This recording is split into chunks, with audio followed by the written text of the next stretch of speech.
Hello नमस्कार सभी प्यारे बच्चों का स्वागत है बीएससी प्रो क्लासेस में।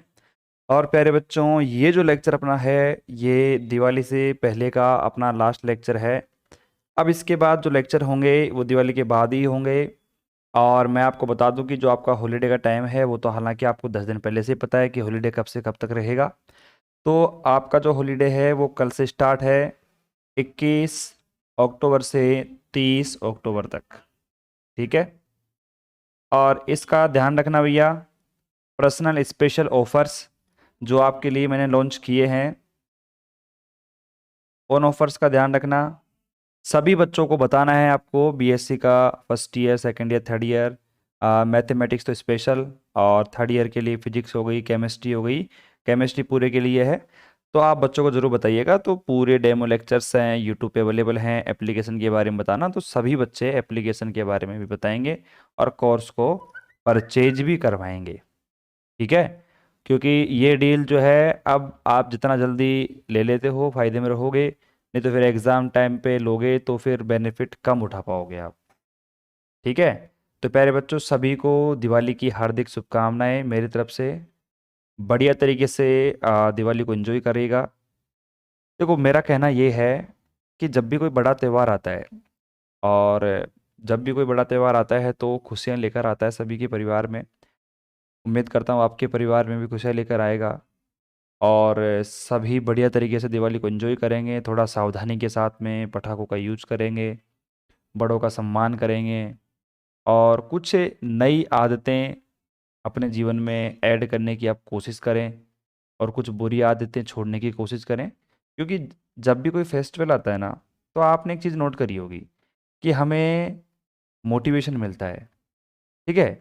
क्योंकि सारे फैमिली के मेंबर्स हैं, एक साथ बैठे रहते हैं, एक साथ बात करते हैं, एंजॉय करते हैं, तो एक मोटिवेशन मिलता है, और एक कुछ नया करने की एक हिम्मत जो है वो पैदा होती है।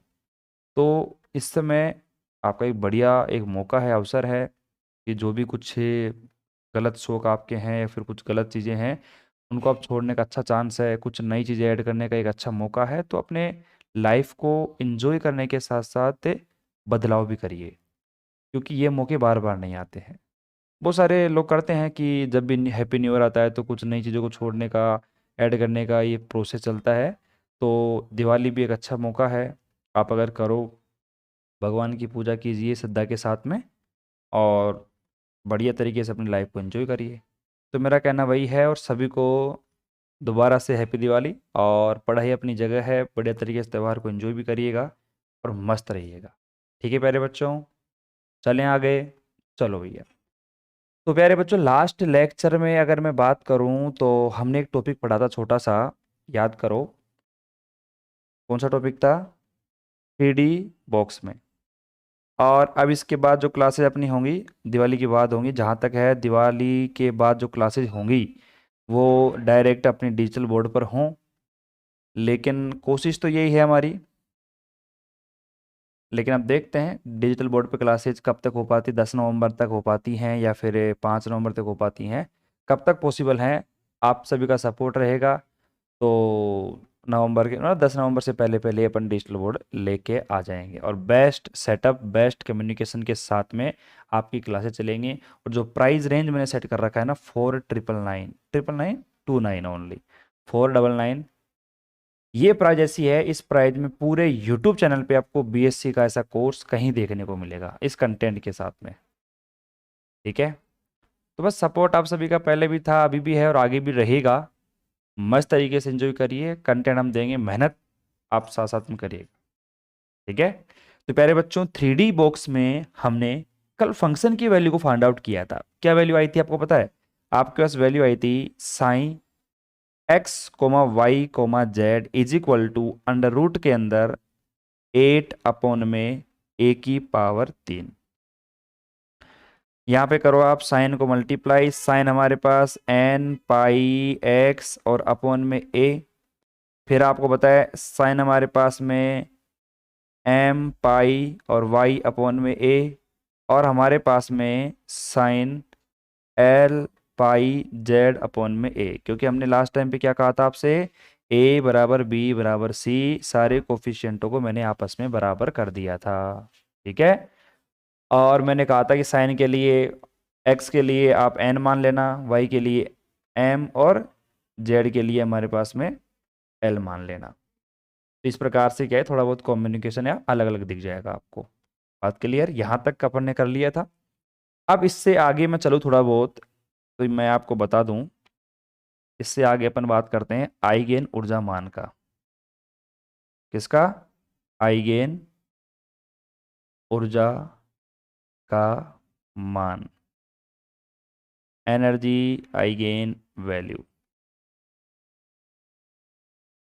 अब आपको होता है आइगेन वैल्यू, आइगेन ऊर्जा की वैल्यू की जो खोज है वो किस प्रकार कर सकते हैं अपन। जो भी कांस्टेंट अपन ने डिस्क्राइब करे थे, माने थे, उन्हीं कांस्टेंटों की सहायता से अपन मान निकालने वाले हैं। याद करो भैया, पीछे अगर आप डेरिवेशन को थोड़ा बहुत आपने कल करवाने के बाद एक नज़र देखी होगी डेरिवेशन की तरफ, तो आपको पता चला होगा कि हमने के स्क्वायर इज इक्वल टू के स्क्वायर एक्स प्लस में के स्क्वायर वाई प्लस में के स्क्वायर जेड माना था।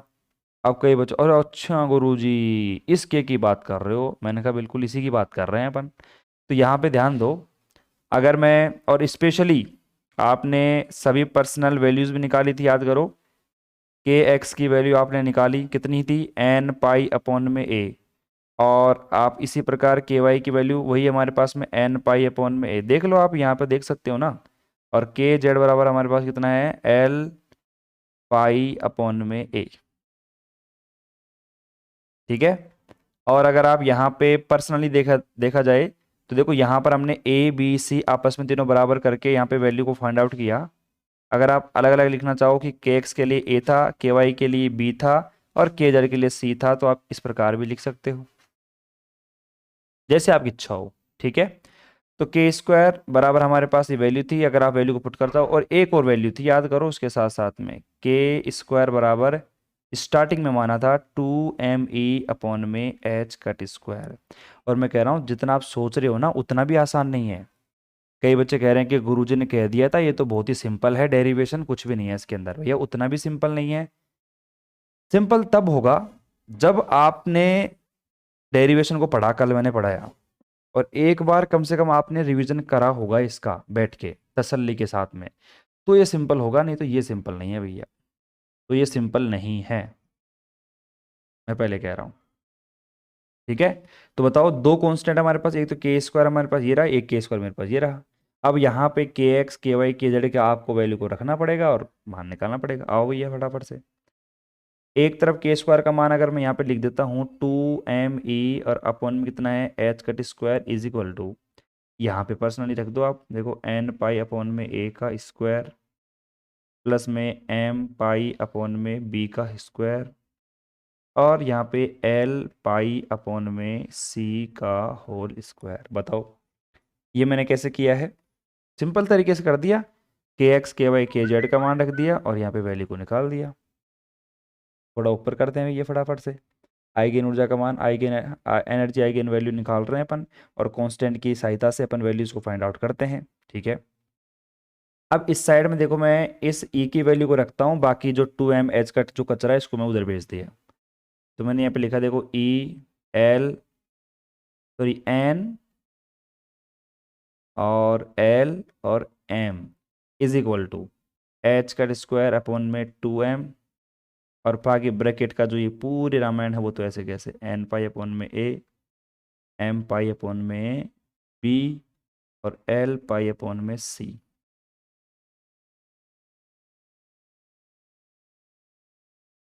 ठीक है। अरे भैया ठीक है। और मैंने यहाँ पे ई एल एम, ये एन एल एम क्यों लिखा है? क्योंकि ताकि आपको पता चले कि हम यहाँ पे एन एम और एल जो कोफिशेंट हैं उनके लिए काम कर रहे हैं। ठीक है। यहाँ तक आप फटाफट से उतार लीजिएगा, यहाँ तक सारे बच्चे फटाफट से उतारेंगे भैया। ई एन एल एम जो है यहाँ तक उतारो फटाफट।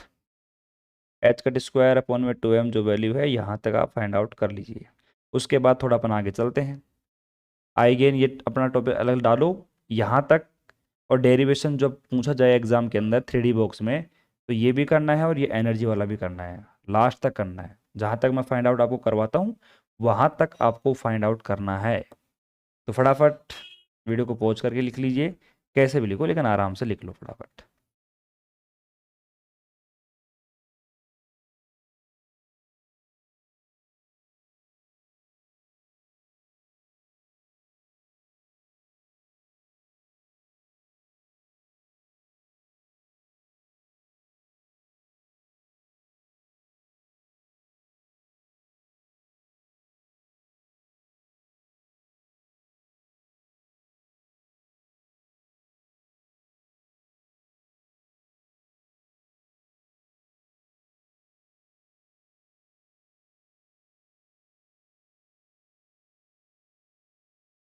हाँ भाई, लिख लिए सभी ने। आगे चलो, मैं यहाँ तक आप देख लो। अब देखो क्या करेंगे अपन इसके अंदर। अगर आप थोड़ा अंदर की तरफ देखो तो यहाँ पे देखो पाई हमारे पास में है, यहाँ पर भी पाई है, यहाँ पर भी पाई है। अगर मैं इसको बाहर खींच लूँ तो पाई स्क्वायर को मैं बाहर खींच सकता हूँ, बाकी वैल्यू को अंदर रहने दो। आओ भैया, अगली स्टेप में ये काम कर देते हैं अपन फटाफट से। देखो इधर लेफ्ट हैंड साइड की मैं बात करूं तो अपना ई और एन एल एम जो है वो ऐसे कैसे इज इक्वल टू, मैंने क्या करा, H cut square pi square बाहर ले लिया, अपॉन में 2m इधर था ही, ब्रैकेट में क्या बच गया, एन स्क्वायर अपॉन में a square plus m square upon में बी स्क्वायर प्लस और एल स्क्वायर अपॉन में सी स्क्वायर अंदर बच गया। समीकरण नंबर अब जो था लास्ट टाइम पे देख लो कौन सा था, अपने हिसाब से दे लेना आप इक्वेशन नंबर, ठीक है। अब अगर मैं यहाँ पे a बराबर b बराबर c कर लेता हूँ तो देख लो भैया क्या आएगा। हमारे पास e n comma l comma m बराबर एच कट स्क्वायर अपॉन में 2m और पाई स्क्वायर। अब देखो a b c तीनों सेम हो गए तो भैया ए स्क्वायर मैंने बाहर ले लिया, अंदर क्या बच गया, N square M square plus में एल स्क्वायर। कोई समस्या ही नहीं है मेरे हिसाब से, बिल्कुल एकदम प्रॉपर मैंने समझा दिया। और ये जो वैल्यू आपकी है ये 3D बॉक्स के अंदर आपकी एनर्जी या फिर आइगन वैल्यू को, आइगन ऊर्जा मान को निरूपित करती है। ठीक है भैया, बात क्लियर है भैया, किसी प्रकार की कोई दिक्कत मेरे हिसाब से नहीं होनी चाहिए। हाँ भैया, प्रॉपर वे में, ठीक है। और देखो अगर मैं यहाँ पे सिंपल बात करता हूँ, जैसे अब देखो आपको पता है यहाँ पे जो एनर्जी है एन एम और एल, एन एम और एल इनके ऊपर डिपेंड कर रही है वैल्यू। कंप्लीटली आप देखो तो कंप्लीट वैल्यू जो है इनके ऊपर डिपेंड कर रही है। अब अगर मैं यहाँ पे सिंपल देखो, अगर मैं E1 की बात करूँ, E1 सुनना ध्यान से, अगर मैं यहाँ पे E1 की बात करूँ H cut square pi square upon में 2m a square, only E1 की बात कर रहा हूँ, ओनली E1 की। अब ध्यान से देखना, एक छोटी सी सारणी बनाता हूं मैं, इसको ऊपर कर दूं। E1 का मान आपको पता चल गया भाई, ये क्या है, H cut square pi square पर में 2m स्क्वायर, ठीक है। अब देखना एक सेट बना रहा हूं मैं, इसका देखो 1,1,1। अब 1,1 क्या है, n का मान 1, m का मान 1 भी और l का मान भी 1। तो मुझे बताओ यहाँ पर क्या आएगा, 1,1,1 कितना हो जाएगा, 3 हो जाएगा। और ये जो वैल्यू है H cut square pi square 2m a square को अपन क्या कह सकते हैं, E1 कह सकते हैं। तो मैं यहाँ पर अगर लिखना चाहूँ एनर्जी का मान तो कितना लिख सकता हूँ, 3 मल्टीप्लाई में E1, क्योंकि आप 1,1,1 पुट करोगे तो यहाँ पे कितना जाएगा, 3। ये किसकी वैल्यू है, E1 की वैल्यू। तो सेट फर्स्ट के लिए अगर कुछ इस प्रकार अगर 1,1,1 वैल्यू रहेगी तो उसके लिए हमारे पास वैल्यू कितनी रहेगी, देखो 3E1, ठीक है। और अगर मैं यहाँ पे अपभ्रष्टता की बात करूं, मतलब डी जर्नेशी,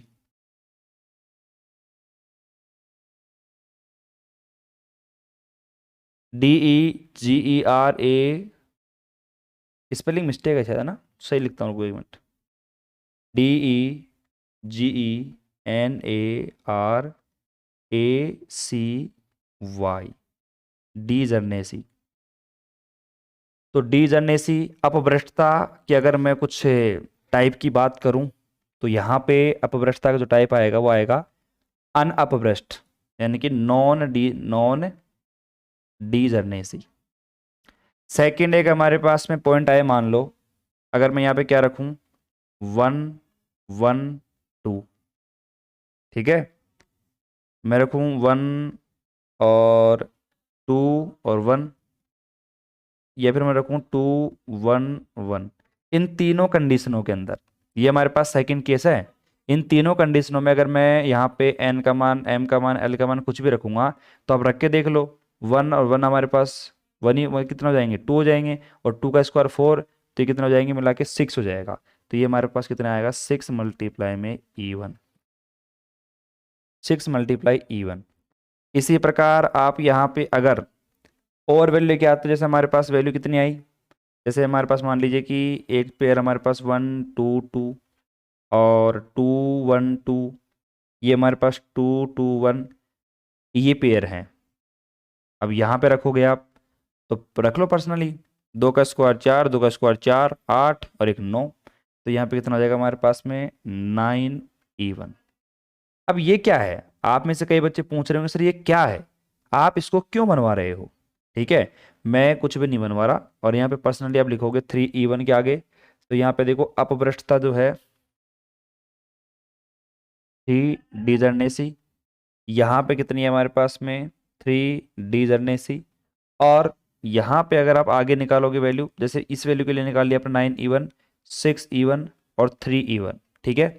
अब सुनना मेरी बात, यहाँ पर आप ये डिजर्नेसी का टाइप है और ये वैल्यूज़ हैं, बच्चे के मन में सवाल आ रहा है कि सर ऐसा क्यों कर रहे हैं और ये टेबल भी क्यों बना रहे हैं। मैंने कहा भैया ध्यान से सुनो, ये आपका क्या है, ENLM, क्या भैया, ENLM। अब NL का मान जो है वो डिपेंड कर रहा है, और एनर्जी का जो मान है ENLM है, यानी कि एनर्जी का मान टोटली डिपेंड है NLM की वैल्यू के ऊपर।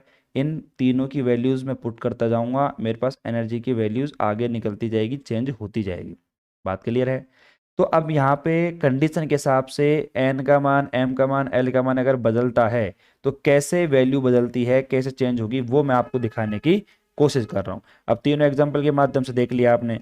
अब अगर बच्चे यहाँ पे कहेंगे गुरुजी ये चलो ये भी मान लिया, और अब इनका मान जो है आपने यहाँ पे पुट करा, तो ये 3E1 6E1 9E1 आ गया, लेकिन आप हमें ये बता दो, फिर हम संतुष्ट हो जाएंगे कि जो डिजर्नेसी है, जिसे अपन अपभ्रष्टता कहते हैं हिंदी में, क्या कहते हैं हिंदी में, अपभ्रष्टता, इनका प्रकार कैसे निकाल रहे हो आप, टाइप कैसे निकाल रहे हो। अरे सिंपल सी बात है भाई, एक बात बताओ, यहाँ पे 1 1 1 है, ये जो पेयर है ये कितनी बार रिपीट कर रहा है, आप कहोगे गुरुजी एक बार भी नहीं कर रहा, एक बार लिखा हुआ है, तो नॉन डिजर्नेसी वैल्यू है। यहाँ पे ये जो पेयर है ये कितनी बार, 1 2 3 3 बार रिपीट कर रहे हैं, यानी कि 3। यहाँ पे अपभ्रष्टता के मान कितना है, यहाँ पे 3, अपभ्रष्टता की वैल्यू कितनी है हमारे पास, यहाँ पे 3 है। वैसे ही यहाँ पर 1 2 3 यानी कि 3 बार रिपीट कर रहे हैं, तो वापस 3 है, ठीक है। आगे अपन कोई वैल्यू ले ले, मान लो कि जो 4 बार रिपीट करेगा तो वहाँ पे 4 बार कर देगा, ठीक है। जैसे मान ले कि मैं अगला लूँ, यहाँ पे 2 है, तो मैं अगर मैं 2 2 और 2, अगर मैं 2 2 को अरेंज करूँ, तो आप एक बार कर लो, 2 बार कर लो, 3 बार कर लो, आपको यही सीक्वेंस बनने वाला है। तो यहाँ पे आपका मान देखो कितना आएगा, 2 का स्क्वायर 4 4, हमारे पास कितना आ जाएगा, ये आ जाएगा 12E1। लेकिन यहाँ पे अगर मैं आपसे ये पूछूं कि अपभ्रष्टता का मान कितना होगा, आप कहोगे गुरुजी 0, यानी कि ये नॉन डिजर्नेसी है। क्यों, क्योंकि इस पेयर को 2 2 2 को अब अगर आप अरेंज करोगे, कर लो, आगे कर लो, पीछे कर लो, कैसे ही कर लो, ये तो आपको सेम ही दिखेगा, इसमें कुछ फर्क ही नहीं है। तो हमारे पास में आप देख सकते हो 2,2,2 जो है ये नॉन डिजर्नेसी वैल्यू को लेके आता है। बात क्लियर है, ठीक है। अब यहाँ तक उतार लो, टेबल बना लो 1 2 3 4। अगर आपको टेबल पूछे एग्जाम के अंदर कि भैया आइगेन ऊर्जा वैल्यू के लिए आपको क्या करना है, टेबल बनानी है, कौन सी वाली, अपभ्रष्टता वाली, डिजर्नेसी वाली, तो ये टेबल आप बना सकते हो, बाकी कोई बड़ी बात नहीं है। तो प्यारे बच्चों, यहाँ तक आज के लेक्चर में आपको इतना ही पढ़ाऊंगा, और दिवाली की हार्दिक शुभकामनाएं देने के लिए वीडियो बनाई है। तो सभी बच्चों को दिवाली की हार्दिक शुभकामनाएं, बढ़िया तरीके से एंजॉय करिएगा। अब जो नेक्स्ट टॉपिक आएगा अपना, वो है विभव सीडी। क्या है? विभव सीडी, पोटेंशियल स्टेप। और वो अपन दिवाली के बाद ही पढ़ेंगे। पोटेंशियल स्टेप जो पढ़ेंगे वो दिवाली के बाद पढ़ेंगे। ठीक है, आराम से मस्त होगी। तो बढ़िया तरीके से जितना मैंने पढ़ा दिया है अभी तक, वो आप इंजॉय करिएगा पीछे तक। और उसके अलावा बाकी मेरे हिसाब से किसी बच्चे को दिक्कत है नहीं, बताओ। तो इन्वर्टर मेरा फर्स्ट पढ़ा दी मैंने पूरी, सेकंड भी आधी हो चुकी है, आधी हो चुकी है भैया। तो इसको पढ़ लेना आप आराम से, और मस्त रहिए, रिवीजन कर लेना, और मस्त तरीके से भैया देखो दिवाली को एंजॉय करो। त्यौहार बार बार नहीं आते हैं। ये मान के चलो कि दिवाली के बाद से तो आपको प्रॉपर पढ़ाई है जो है वो स्टार्ट कर ही देनी है। अगर अभी तक नहीं करी है तो दिवाली के बाद 100% स्टडी स्टार्ट कर देना, ये मेरा कहना है। ठीक है, चलो, धन्यवाद।